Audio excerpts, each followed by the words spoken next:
Cesare Borgia is one of the most well-known figures of the Italian Renaissance, and someone who immediately brings to mind cunning, ruthlessness, and political ambition.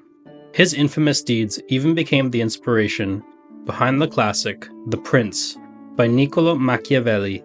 He went from being a sort of Renaissance celebrity to one of the most reviled men in Italy in just a few years. It's even rumored that Cesare Borgia slept with his own sister, but according to her husband, the truth about him was even darker.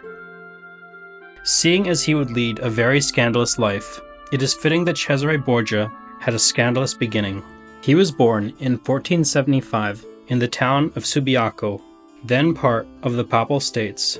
He was the illegitimate son of Rodrigo Borgia, who was a Catholic cardinal, and his mistress, the married Vannozza de Catanei. They would go on to have 4 children in total together. They were named Giovanni, Geoffrey, Cesare, and Lucrezia. Rodrigo Borgia, who was originally born in Spain, was keen on climbing the ranks of the Catholic Church. To do this, he pretended his children were simply his nieces and nephews. For a man with so many secrets, it was no surprise that he would then bribe his way into becoming the Pope in 1492. Now that he was Pope Alexander VI, the power at his fingertips was immense. From his newfound position, he used his power to legitimize the children that he had had with Vannozza de Catanei. This was only the first step in what would end up being sheer nepotism. At 15 years old, his son, Cesare Borgia, was already a bishop in the Catholic Church. As soon as his father became pope, he made the now 18-year-old Cesare a cardinal. In 1497, Cesare's brother, Giovanni, was murdered. When they discovered the body, the 30 golden ducats which he had been carrying on him had not been taken, suggesting a personal motive. This development changed the destiny of Cesare, as he was now the eldest sibling in the family. Before, Cesare was being groomed for advancement within the clergy, but now things were different. In 1498, he would make history as the first person to resign his position as a cardinal. Little did people know, but it was done in order to make room for bigger things. Cesare had a powerful friend, the King of France, Louis XII. One day after he quit his position as cardinal, King Louis made him a duke. He would now be known as the Duke of Valentinois. Cesare's father, the Pope, wanted him to marry someone with royal blood. He called in a favor with King Louis of France, who then set up Cesare with the sister of the King of Navarre, Charlotte of Albret. In 1499, Cesare and Charlotte were wed. Since the marriage was purely for political reasons, it's no surprise that things didn't go well. It also didn't help that Cesare had a voracious appetite for infidelity, and marriage would not stop his habit of having many affairs. During this time period, it was common practice for a newlywed couple to publicly consummate their marriage. Their first time together ended up being truly humiliating for Cesare. To help him complete the deed, he had asked an apothecary to provide him with something to ensure his flagpole was at full mast. Instead, whether or not it was intentional, the apothecary gave him a laxative. The night went as well as you can imagine. Nonetheless, Charlotte soon became pregnant. Things seemed to be going better when they went on their honeymoon and he lavished her with many gifts. But oddly enough, soon after, Cesare simply left his wife in France and never saw her again. It's possible that in his mind his duty was done, as they were married and he had gotten her pregnant. Charlotte would later give birth to a daughter named Louise in the year 1500, but Cesare was long gone and never cared to see them ever again. He had too many political ambitions and other motivations on his mind. Meanwhile, the French king desired land in Italy, and up till now, the Italian nobility and the papacy had resisted French advances. However, now that he had a Borgia on his side, which was a great asset, when a French army invaded Milan, Cesare was there by its side. Additionally, Cesare also began capturing small cities all over Italy. The people in these towns didn't think much of the local Vikings who had been ruling over them. As such, they were often ambivalent to being conquered by a Borgia, and in some cases even welcomed Cesare with open arms. This led to Cesare, with the backing of his father the Pope, as well as a French king, running rampant all over Italy. Cesare, despite his cruelty and cunning ways, was nonetheless an incredibly intelligent and calculating leader. Despite not being able to rely on Louis XII's men all the time, Cesare and his father the Pope devised a devious way to gain more land. They would create positions of power for noblemen to occupy, and it was often the case that the positions had to be bought into with gold. With the income generated from this, he would funnel the money to Cesare, who would hire condottieri, aka mercenaries, to do his bidding and conquer lands. The more power the Borgias created, the more enemies they made. They faced massive opposition from the Papal States, the territories of Italy where the Pope had power. There were entire campaigns against them, and some of the claims were very out there. Many even claimed that Cesare was the real puppet master behind his father the Pope. They also claimed that lust and cruelty were the forces behind everything he did. We now think of Cesare Borgia as a ruthless, calculating, and cold-blooded man, but in the first years of the 16th century, he was basically their version of a rock star. Dashing, powerful, and brilliant, he definitely had an effect on people. After he'd established himself as a general, he even wore mostly black, adding to the mystique. After he captured Romagna and returned to Rome, he received a hero's greeting. Basking in the fame, he even participated in a bullfight and took out 7 bulls in a row. In 1502, Cesare Borgia won an unexpected fan. We now know him as a writer, but at the time, Niccolò Machiavelli was acting as a diplomat.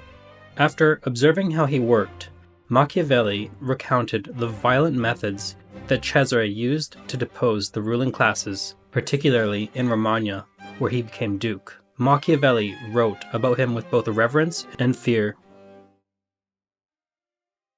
When the Borgia siblings were young, amid his father's political machinations, Cesare became very close with his sister Lucrezia, and somewhat of a protector figure. This dynamic would have effects later on.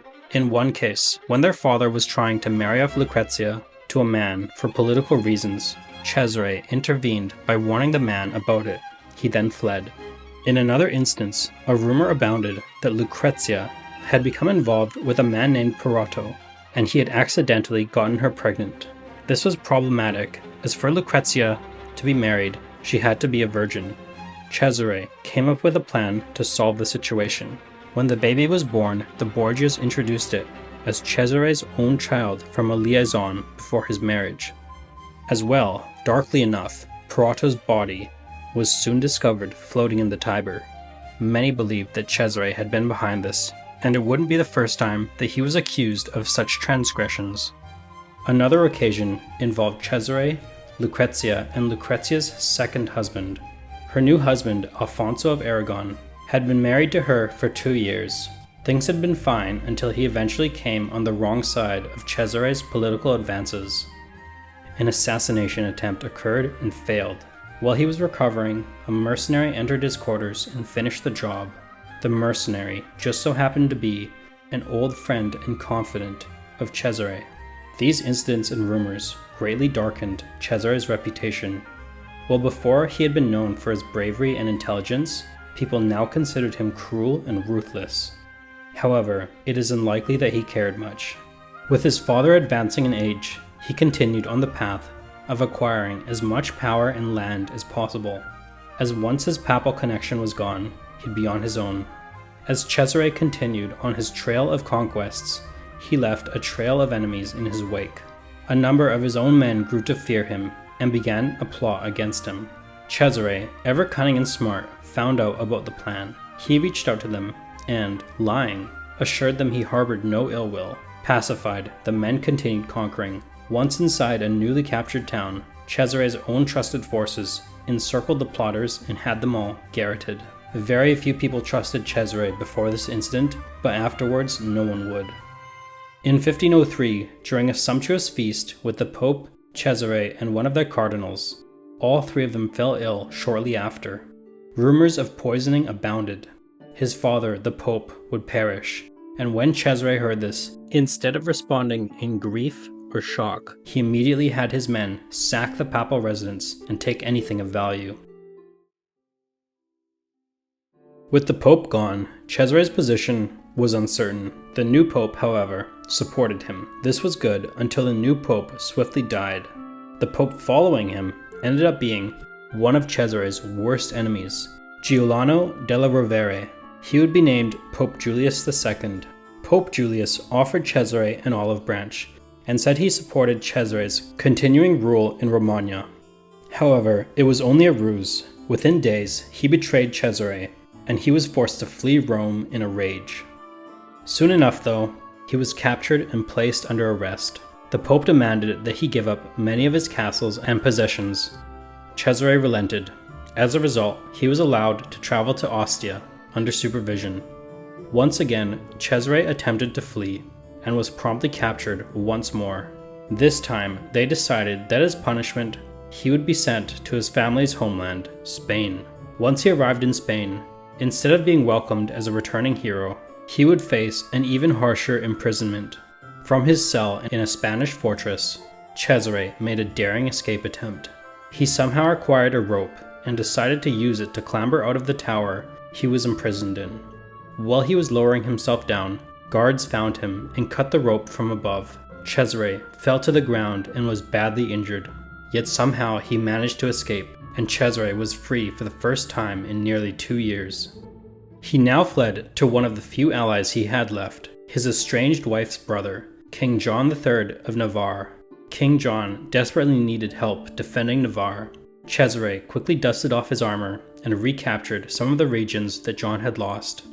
Back in battle, it was here that he would finally meet his end. While laying siege to the town of Viana, he suddenly found himself alone and surrounded by enemy soldiers. Outnumbered, he could not fend them all off. They circled and stabbed him, killing him after many blows. Ironically, the men did not realize who they had just killed. It was only later, when the armor they had stolen from his body was identified, that they found out just who it was: the famous Cesare Borgia. After a life of plotting, fighting, vicious power grabs, and betrayals, he was finally dead. King John would have a small mausoleum in Viana built for him. The inscription read, "Here lies in a little earth, he whom everyone feared." Even though Cesare was now dead, many of the enemies that he had made while living were alive and angry. The Aragonese desecrated his grave, destroyed the church in Viana where he was buried, and a local bishop demanded that his body be removed and buried on unconsecrated ground. His remains were removed and buried elsewhere. In 2007, nearly 500 years later, the remains were finally interred in the Church of Santa Maria. At the height of his power, when his father was Pope, Cesare Borgia was known to have very debauched parties at the Vatican, where guests were encouraged to participate in very depraved rituals. The Banquet of the Chestnuts was a regular event where chestnuts would be scattered on the ground and courtesans would gather them with their mouths. Strangely, Cesare would watch the festivities with his father and his sister, Lucrezia. From the time they were little and into adulthood, Cesare and his sister Lucrezia were very close. Many rumors surrounded their relationship, and many thought that it was Cesare who'd had 2 of her former partners murdered. They also whispered that Cesare and Lucrezia were sleeping together. Although there is not actually proven evidence of this, the rumors have persisted for centuries. Another dark allegation, one even worse than the idea that he was sleeping with his own sister, is about his older brother Giovanni. Geoffrey Borgia, their younger brother, was married to Sancha of Aragon. It was rumored that she was having an affair with not only Giovanni, but Cesare as well. Allegedly, Cesare had killed Giovanni in a jealous rage. Whether or not this is true, it is possible we will never know. To this day, Cesare Borgia remains a complex and polarizing figure. His ambition, ruthlessness, and cunning make him one of the most notable people of the Italian Renaissance. His rise to power under the shadow of his father, the powerful Pope Alexander VI, and his relentless quest to consolidate authority in Italy illustrate his political shrewdness and moral ambiguity. Machiavelli's depiction of him in The Prince immortalizes Cesare's legacy as a ruler willing to do whatever it takes to achieve power. Thanks for watching History Exposé. If you love uncovering the best stories in history, hit like and subscribe to keep exploring with us. Also, don't forget to visit our main page, Factinate, for more incredible facts about everything.